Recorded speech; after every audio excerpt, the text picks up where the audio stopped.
Баршаңызға сәлем достар. Бүгін қарбыздың адам денсаулығына пайдасы мен зияны туралы айтамыз. Қарбыз көпшілік жақсы көретін жазғы жидектердің бірі.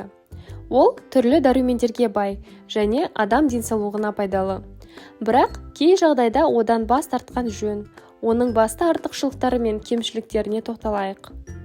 Артықшылығы: қарбыз ас қорытуды жақсартады. Піскен қарбызды дәрігерлер бауыр мен бүйрек аурулары бар адамдарға жеуді ұсынады.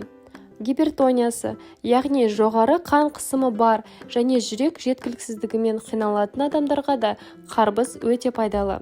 Себебі қарбыздың құрамында ас қорытуды жақсартуға ықпал ететін микроэлементтер бар.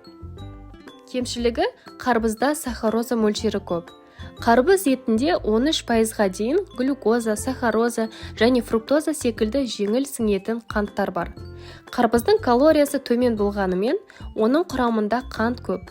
Сондықтан қант диабетімен қиналатын және артық салмақпен күресетін адамдарға одан бас тарту ұсынылады. Қарбыздың тағы бір артықшылығы: бақыт гормоны бар. Қарбыз жеу шынымен де біздің көңіл күйімізге жағымды әсер етеді.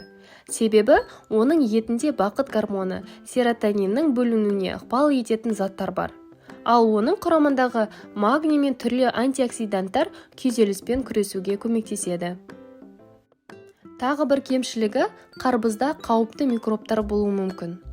Бұл жеміс жерде пісетіндіктен, содан соң стерилді емес дүкендерге тасымалданып, сол жерде сақталатындықтан, оның бетіне ауру тудырғыш микробтардың жиналу қаупі бар.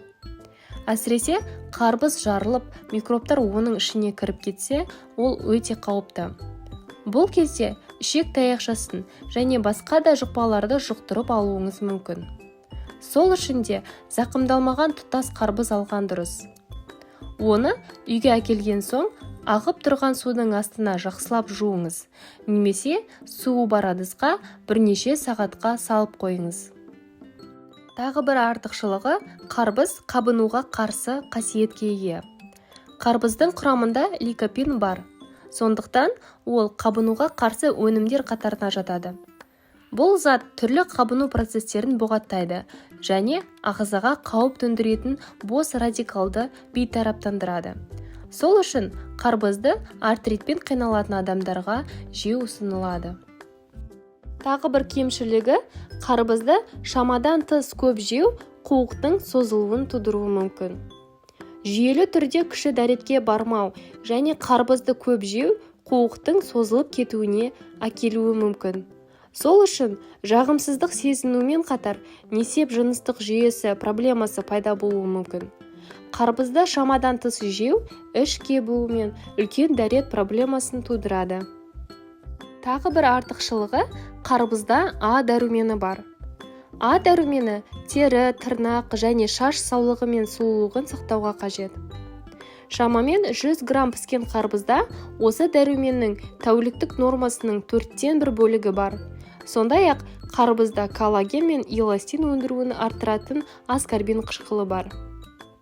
Кемшілігі: қарбызда нитраттар болуы мүмкін. Ниеті нашар фермерлер қолданатын нитраттар жасушалық тыныс проблемаларына әкелуі мүмкін. Мысалы, көп нитрат тұтынатын балалар жиі ауырады, нашар ұйықтайды және ашушаң болып келеді. Тағы бір артықшылығы: қарбызда бета-каротин бар және ол көруді қалыпта ұстауға көмектеседі. Кемшілігі: қарбыз аллергия беруі мүмкін. Аллергияның белгілері: тіл мен еріннің ісіп кетуі, тері мен мұрынның қышуы, қатты жөтел, түшкіру және мұрыннан су ағу, құсу, диарея, жүрек айну, іш ауруы. Достар, сіздерге бүгінгі видео пайдалы болды деп ойлаймын. Егер де видео ұнаса, каналға тіркеліп, лайк басып, комментарий қалдырып кетіңіздер. Келесі кездескенше сау болыңыздар.